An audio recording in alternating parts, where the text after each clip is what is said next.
Salve gente, io sono Luca e in questo fantastico episodio volevo parlare del modo di dire fasciarsi la testa prima di rompersela, oppure fasciarsi la testa prima di essersela rotta. Potete sentire entrambe le varianti.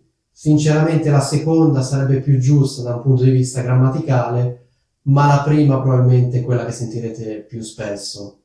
Questo modo di dire è molto molto facile da capire perché si basa su un'immagine trasparente. Rompersi la testa, sapete cosa significa e non sto a spiegarvelo. Fasciare, forse non conoscete questo verbo, comunque vuol dire ricoprire con fasce, forse non sapete cosa sono le fasce. Le fasce sono quelle cose che si mettono quando magari ci si taglia, vengono chiamate anche bende impropriamente, comunque sia. Le fasce sono quella cosa tipo, vabbè, insomma, avete capito di cosa si tratta. Una persona si taglia, si mette una fascia e così via. Una persona si rompe la testa, si mette una fascia sulla testa, no? O meglio, più correttamente si mette delle fasce sulla testa, intorno alla testa.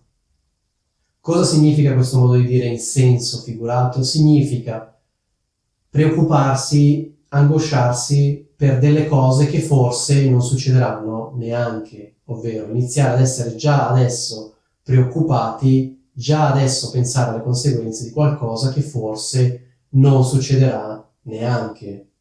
Quindi spesso questo modo di dire è usato come esortazione, cioè a dire non fasciarti la testa prima di rompertela, cioè aspetta di vedere come andranno le cose, perché forse quella cosa che temi tu non succederà neanche. È inutile che tu adesso inizi a stare male, ad angosciarti, ad aver paura, a non vivere più bene perché temi che succeda quella cosa e inizi a pensare a cosa dovrai fare. Pensaci quando sarà successa quella cosa, perché può anche darsi che non succeda quello che temi, quindi è inutile correre ai ripari, cioè iniziare a fasciarsi la testa adesso quando il problema ancora non c'è. Aspetta e vedrai. Sono abbastanza sicuro che voi conosciate persone ansiose che magari vi fanno sempre delle domande, secondo voi, e se poi mi dice questo, e se poi succede questo, e se poi succede quest'altro, insomma, che si fanno un sacco di problemi quando in realtà non è ancora successo niente di male. Fondamentalmente fasciarsi la testa prima di essersela rotta è quello che fanno le persone estremamente ansiose, che si mettono a riflettere e valutano tutte le cose che potrebbero andare storte, cioè tutte le cose di male che potrebbero succedere. E cosa fanno? Iniziano a valutare la loro possibile reazione, solo che non è ancora successo niente di male e queste persone stanno già mettendosi nella situazione in cui sia successo qualcosa di male, quindi queste persone iniziano a pensare a una soluzione, quando il problema ancora non c'è. Ecco, a queste persone voi potete dire non fasciarti la testa prima di rompertela, oppure non fasciarti la testa prima di essertela rotta, che significa non cercare una soluzione per un problema che non c'è ancora. Il problema ancora non c'è e probabilmente non ci sarà, perché è possibile che il problema si presenti o non si presenti.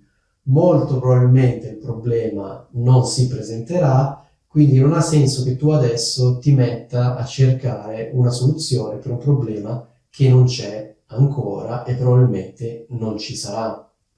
O comunque in ogni caso è meglio aspettare che succeda la cosa e poi eventualmente, se necessario, cioè se ci si è rotti la testa, fasciarsela, ma non fasciarsela prima di essersela rotta.